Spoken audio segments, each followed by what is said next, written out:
先生ありがとうございました。どうもありがとうございました。スカイブルーとはどこの空を表した色でしょうか。A、上の空、B、ニューヨーク。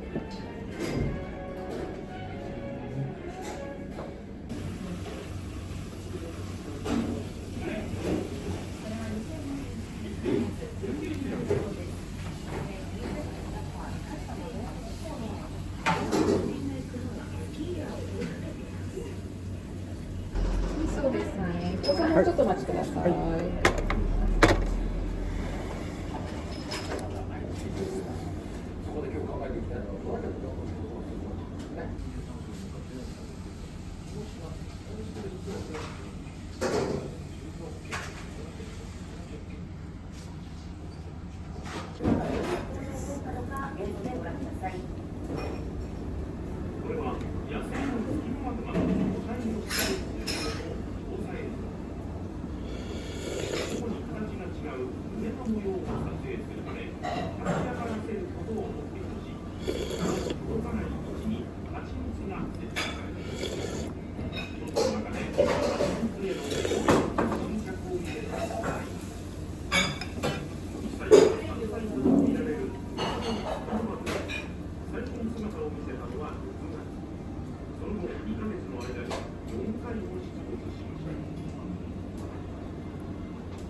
持ってきますね。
はい、というわけでハローワークから戻ってまいりました。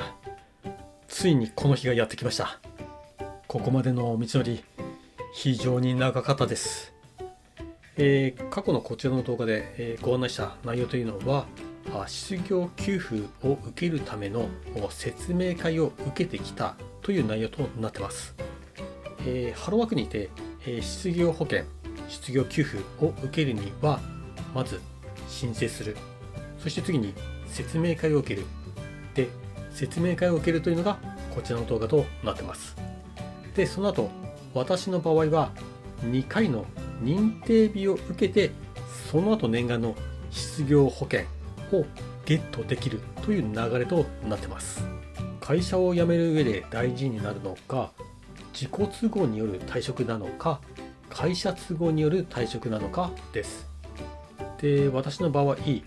前職コールセンターの派遣の仕事を研修についていけないという理由でたった2ヶ月で辞めてしまいました。だから私の場合は自己都合退職となります。この場合、給付までの制限期間という謎の制限期間が2ヶ月つきます。仮にもし会社都合退職となった場合、この給付制限期間がつきません。会社都合退職の主な理由としては、会社が潰れる、リストラされた、パワハラになった、鬱になったなどの理由があります。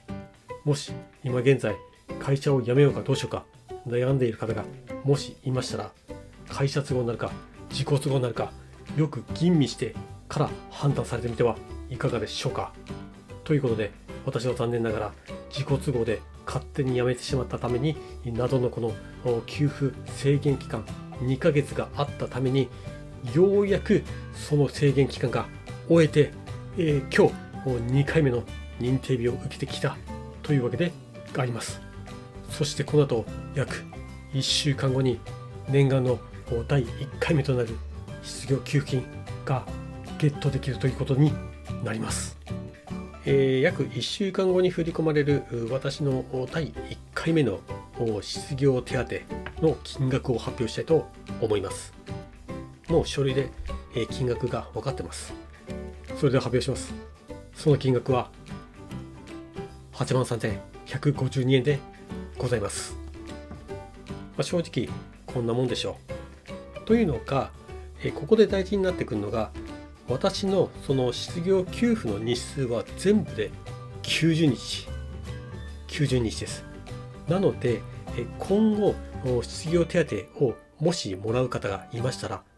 90日だったら30日でもらえないのと思うかもしれませんが、そうじゃないんです。先ほども申し上げたように、その申請日から7日間の待機期間が発生して、そして私はその後2ヶ月間の給付制限期間があります。そしてその給付制限期間を空けてから認定日の今日までの期間の日数分しか初回はもらえないということになってます。で、私は今回16日分となります。で、それを逆算しますと、私の基本手当日額というのが5197円になります。その16日分が今回の83,152円となります。なので、今後失業手当を申請して丸一月分の30日分もらえると思ったら違いますから、びっくりしないでください。これは私も1回目の失業手当をもらうときにびっくりしました。はい。この後はですね、基本4週間に1回の認定日を受ける流れとなります。なので次回の基本失業手当は7日かけることの4週間だから28日分なので、かなりの金額となります。通常であれば。ところがですね、私の場合は、今日からの4週間後といったら年末12月の年の瀬のクソ忙しい時期になっちゃうんですよ。なのでハローワークはですね、2週間前倒しにして、私の次の認定日は今日から2週間後になってしまいました。で、通常であればこの4週間のうちに2回就職活動を行わなければなりません。ところが私の場合は4週間ではなく2週間の間に2回就職活動を行わなければならないということになってしまいました。ただですね、そのハローワークの職員さんもそこはちょっと親切心があって、今日いらっしゃったんで、この後下のフロアで、職業相談等の、活動していただけたら今日で1回のカウントになりますので、もしお時間がありましたら寄ってってくださいと優しい言葉をかけていただきましたので、すでに今日1回、就職活動を行ってきました。なので、2週間のうちにもう1回ハローワークに行って、就職活動の記録を作らなければならないということになってます。なので、次は2週間後ハローワークに行く。ただ当然、2週間分の金額になるので、今回と次回もあまり似たような金額変わらない、似たような金額になるかなと思われます。でですね、あと私が気になったことを今回ちょっとハローワークの職員さんに聞いてきました。というのか、それは何かというと、私のこのもう一つの仮の姿である YouTube の広告収入についてのお話です。というのがですね、このハローワークの失業保険を受けている期間というのは別にアルバイトをしちゃダメというわけじゃないんですよ。はい。そこで大事になってくるのが、そのアルバイトをした労働時間、1日の労働時間がとても大事になってくるようです。で、その基準となるのが4時間。4時間を超えるか超えないか、4時間以上か4時間未満かによって内容が変わってくるようです。で、仮にそのアルバイトとかの仕事を、タイミーもそうなんですけど、4時間超えたものに関しては、その日数分の日当を減額されるというか、その分を後ろ倒しに持ってかれるということになるようです。で、逆に4時間未満の労働に関しては日当分が減額されると言ってました。何%どのくらいかは分かりませんけども。で、これは私のこの仮の姿の YouTube も一緒で、1日の動画を作成する時間が4時間を超えた場合は、その日額が後ろに持ってかれるということなんですよ。わかりますか？なので、動画を撮影する、編集する時間は1日4時間を超えないようにするのがポイントです。というのがですね、普通のタイミーの仕事にしろ、アルバイトにしろ、単発の仕事にしたら、その日のうちに例えば7時間働いたら7時間働いた分の収入が入ります。ところが我々 YouTuber というのは、今日やった作業が今日入るわけじゃなく、1週間後に1ヶ月後に入るわけですよ、広告収入が。なので、この認定日から認定日までの間の期間、動画編集で1日何時間ってやっていったら、その日数分の日当が後ろに持ってかれて、次回のその支給金額を見てびっくりするということになってしまいます。なので、無職の動画 YouTuber、無職で動画投稿をされている方、1日の作業時間は4時間未満にしなければなりません。ここが注意です。で、今回私がこの期間中に得た広告収入もどうなるのかと聞きましたら、とりあえず今回初回で入る金額は満額になってますね。で、次回に関してはもしかしたら今後得た広告収入分は減額されるかもしれないと職員の方はおっしゃってました。なので次回の金額はもしかしたら次回は2週間後 7×2 14日分の日額の満額が出ない恐れがあるかもしれません。それはそれでちょっと残念なことではありますけども、致し方がないかなと思われます。ということで、なんとか念願の失業保険も支給されることがとなり、なんとか今年1年、を無事過ごせるような状況となってまいりました。よかったです。安心しました。はい。来年はどうなるか分かりませんけども、引き続き頑張りたいと思って、今現在も派遣の求人サイトを見て、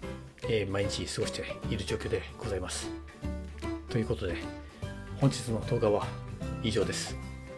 もしこんな無職のおじさんに興味のある方はぜひチャンネルの登録をお願いいたします。それでは皆さん、バイバイ。